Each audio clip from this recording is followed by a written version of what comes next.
Welcome everyone, I'm Houston Brown with Houston Brown Photography, and in this video, as if there are not enough sky replacement videos out there, I'm going to make one more.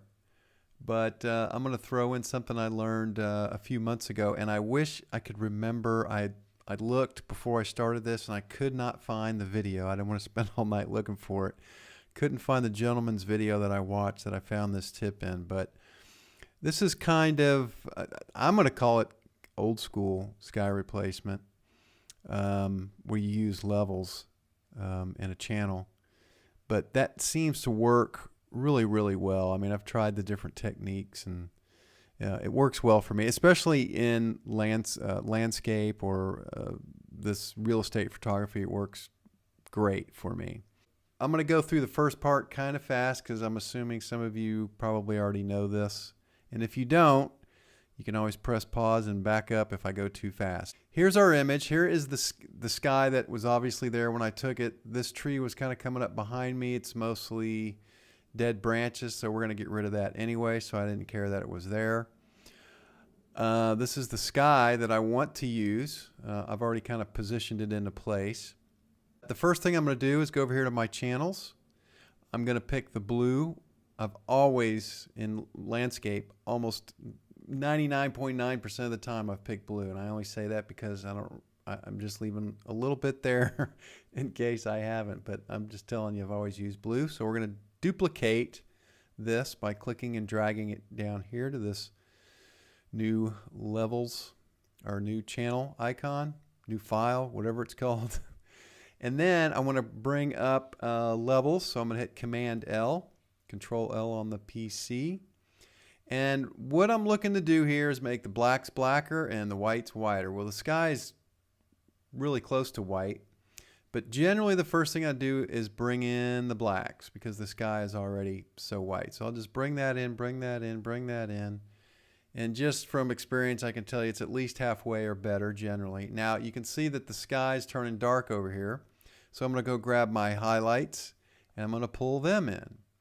And I'm keeping my eye up in this upper left-hand corner because that's the darkest part. So I'm going to keep pulling this across until I see that. You can almost see that band there. I don't know if you can see it on YouTube here because I don't know that the resolution comes from. But anyways, I keep pulling that until that corner is pure white. And then what I really want to look at is the detail on the end of these very end of these branches, because you know as well as I do, if you've used this technique before, this is where things start going screwy. And you can see where it has, where you can see the branches have gotten real thin out here and you're getting these all disconnecting or levitating leaves on the trees. So what I'm going to do is come back a little bit from the white. I'm going to go and increase the blacks, but still, as you can see, that's not really helping. So what's going on is this stuff out here is just too thin. So I'm going to say that's about the best. I'm looking at the rest of my trees here and they're looking kind of scrappy. I'm looking at my palm tree here, and let me see if I can tweak this a little bit to make those a little bit. See this in here, if I put my eyedropper over that and I look down over here on the right, you can see that that's 212, 212. So that's not pure white. And I don't really care too much about that, to be honest. So that's about as good as we're going to get. I don't want to spend a whole lot of time doing this part. So let's zoom back out. And I'm going to take my brush. I'm going to take a rather large brush, not too soft an edge. Change the opacity to 100, and the flow to 100, and paint with black. So we want all of this to be black. I'm going to have to zoom back in here and get this stuff. I'm using a hard-edged brush, right, so we can get close to the edge without doing any damage here to the roof line. And we'll just go ahead and make all of this black. What's black is black, and what's white is white. Okay, that looks pretty good to me. Like I said, we didn't want this up here, so this is a good opportunity. I'm going to switch foreground and background by hitting the X key and just paint with white up here and get rid of that. This should be black right here. because that's a light. And then what I'm going to do is go over here to this channel that we just created, hold down the command key or the control key on the PC and click on this, and that's going to make a selection out of that black and white that we just did.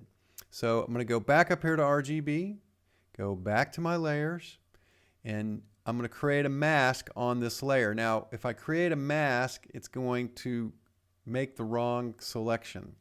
So it's going to select the house and the yard and everything. I want it to select the sky or get rid of the sky. So I'm going to hold down the Option key or the Alt key on the PC and click my mask icon. And now it's hiding the sky and revealing the new sky below, and that's great. Now, a lot of times we might say, oh, that looks great, we're done.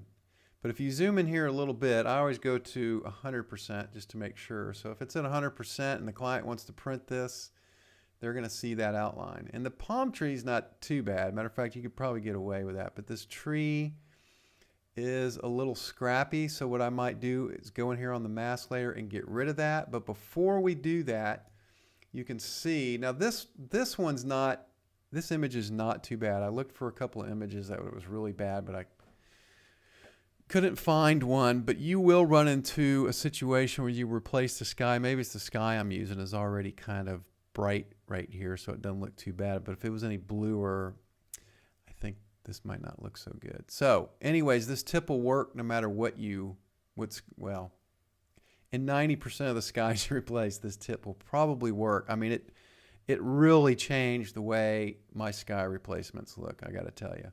So what we're going to do here is we're going to click on back to the image, make sure that the image is selected and not the mask. And we're going to go down here to Effects and select, I'm sorry, this is going off screen and I don't know how to get it to pop in above, but I'm selecting Inner Glow.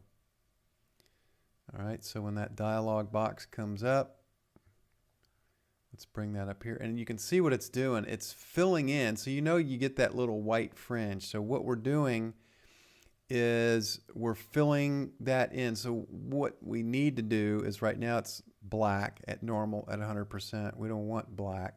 First, let me lower these numbers so we don't see the effect just yet. I'm going to select black. We're going to take our eyedropper tool and actually select a color in the tree, which I'm going to select this dark green over here. Oops, I moved my eyedropper before let me just click around here. So it's pretty dark already, right? Probably could have left black, but I will just select that, say OK, use 100%, and then this is the part that gets a little tricky. You just got to eyeball it. Let me zoom in here a little more. And I'm going to raise the choke point till about 4 and hit the tab key, go to the next one and use my arrow key to just bump this up until I start seeing, oops, see, you hit that threshold and bam, it just jumps. So that's why I say it makes it a little tricky. Let me go back up here to choke and move that out a little bit. As you can see, it's still looking a little scrappy. So I'm going to say OK. Here's before, there's after. So I'm going to go in here to the mask, and I'm going to clean these levitating leaves out here a little bit. Oops, didn't mean to do that. Let me go with a little bit harder edge. Some of it's okay, but these that are just out here floating in space are not going to work. So you can take as much time with this as you like.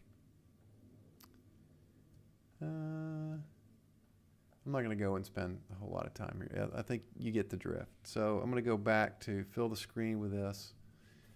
And let's take a look at this palm tree now. And you remember this palm tree is a little bit lighter green, but we can probably get away with that green. So let's turn this off and on and see what we look like. That's with it off. That's with it on. Now, here's the other little trick, is it's also applying it to the roof line. It's applying it to any line that we cut off that's going against the roof. So we don't want that. So what we need to do is right click on Inner Glow,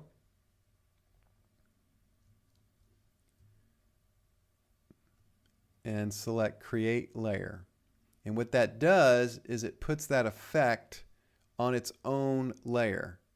So you see it's not there anymore, it's up here. So now I can go to this layer and select a mask.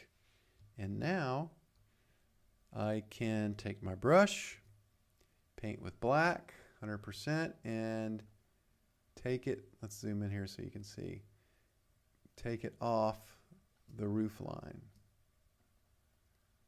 Now you could use this if the roof happened to be darker or something and you wanted to get rid of that kind of white edge that you're kind of seeing there. It's not too bad, but boy, you can see where that inner glow's killing that edge of the house right there. So we want to take it off there. Let's go back to this end. Take it off over here. Okay. Actually, I think I might want to leave it right there because it looks okay there. And it looks okay on that tree. Now, if you had, and you're going to run into this, you could almost do it here with this palm trees, a brighter green. You could repeat that same glow, that same inner shadow, repeat that same inner glow again and just pick a different color. And then, of course, bring it and make another layer up here and then just use this color on these trees and use your new color on the palm. And if this was even yet another color, you could do you could do as many colors as you want to get that covered. You could use it on the house if you needed to. So that's my tip. The whole point that I want you to come away with is using the inner glow to fill in the white fringe that you normally get when you're cutting out any type of landscape that's got trees in it against a sky.